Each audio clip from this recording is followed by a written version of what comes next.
Hey, what's up, everybody? Chris here, and I've gotten a few text messages today, so I feel like I'll address this on a video, kind of explain it more for y'all to understand.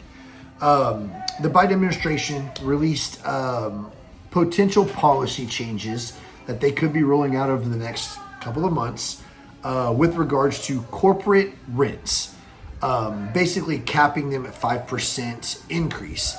So let's kind of define what that means. So corporate tax or corporate rents are defined as a large company that owns mass quantities of properties, increasing their rents by more than 5%. Now, we'll get some more information. Is that month over month? Is that year over year? It all typically equates about the same anyway. So let's just base it off of the monthly numbers. So what is a corporate landlord? So a corporate landlord, again, is someone that owns large quantity of properties that are managed through management companies, apartment complex, things like that. So what are they saying? They're saying, okay, you can't increase your rent more than 5%. Whether it's month or year, it's about the same. So how does that impact the everyday person that owns rental properties? It really doesn't unless you get to a certain amount. Now, I'm sure when the legislation comes out, they're going to lay out their definition. I'm going to go on a limb here and say they're probably going to start targeting multi-property owners. So if you own 2 or 3 or 4 or more, this will impact you that you cannot raise your property rents more than 5%. So here's why this is really bad. Actually, studies have been done by FHSA and other programs about how rent caps or rent control actually hurts tenants because it reduces the ability for the property owners to keep up with those properties. Now, there looks like there will be some exemptions to this for new construction and full rehab, but it kind of doesn't make sense to apply new construction there because, well, if it's new construction, it's not rented out yet. But for rehab properties, you're talking about a full-scale rehab. That's not the same as upgrading individual units as you need to with, dryers, things like that, proper maintenance. So let's kind of explain to you why this is really bad. And this is from my perspective. Talk to property managers, they'll probably tell you a lot of the same things. If I own multiple rental properties, first of all, I worked my ass off to make my money, and I decided to invest it in the one thing that always makes money, and that's real estate. That's the American dream, right? Be able to buy and invest in real estate. So if you're now telling me that if I'm charging, let's just say I have a really nice house and I rent it out for $2,500 a month. Let's just say that's the market value, $2,500 a month. Well, more often than not, your cap rate is what you pay for the property and what you rent it for. You're getting a cap rate. Average is about 7 to 9% on residential. So do some math here. So it's you buy a $100,000 property, you should get somewhere between $700 and $800 a month for it. That's about industry standard and averages.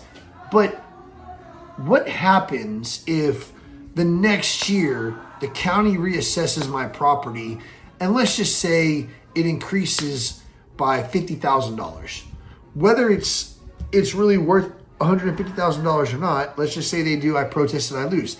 Now I'm getting taxed on $150,000. Well, guess what? I got to increase my insurance. My insurance has to cover a replacement cost of $150,000. So it's a $50,000 increase. So what it says is that regardless of what my expense is, I cannot raise the rents on my tenants more than 5%.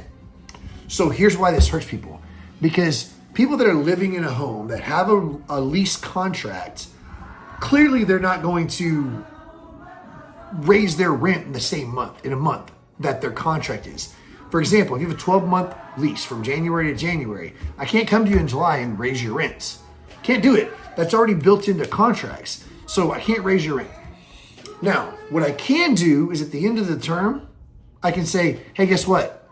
I don't want to re-rent it to you.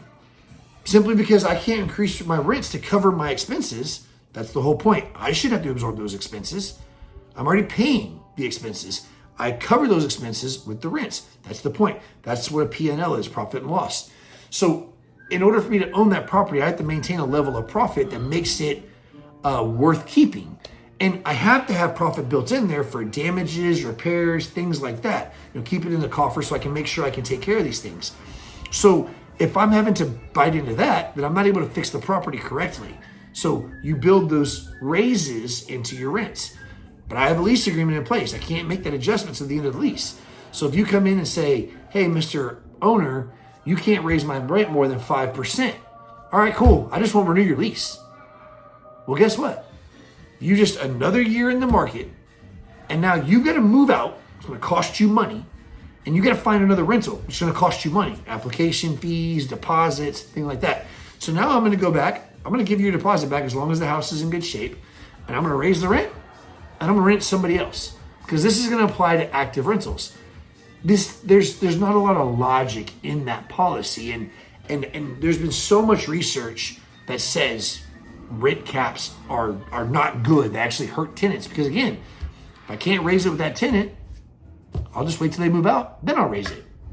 So again, you're debilitating people from being able to generate wealth through real estate, which is the number one way people gain wealth in the United States. The number one way someone in the middle class that wants to go to the upper class gets there is through real estate. But right now, real estate's really hard to afford. So not a whole lot of people are buying real estate on the investment side. But now you're telling investors that are getting more and more renters because they can't buy because the federal government controls interest rates, which, take the politics out of it, interest rates are established by government spending, and we got that. So less people can buy, which means they need to rent. But properties continue to increase in value because 6 to 8% year over year appreciation across the country. So I have to keep my number here while my property continues to rise in value, as do the taxes, as do the insurance, as does the upkeep, as does my expenses, until at what point does it flip and now I'm losing money by keeping a renter in there? Well, two things happen there. One, the renter loses the house because I lose the house, and now we're both in trouble because I had to foreclose on the house. So now my credit is shot and I'm in debt, and now I can't repay my debt. So now that's a problem. And now your renter is out on the streets because they got an eviction notice because the house got foreclosed on. They got to get out. And now they got to go find somewhere else to live. Rent caps doesn't make sense. There's no logic behind that. So, write your congressman, whoever, the likelihood of this passing are slim to none. We know that this was just floated out there to generate some sort of an appeal to a specific type of voter. But this is really bad for lower income, the middle class and the upper class that owns real estate with the middle class. Like, this isn't good. This is not a successful legislative plan. So just want to kind of give you all a heads up of what that was.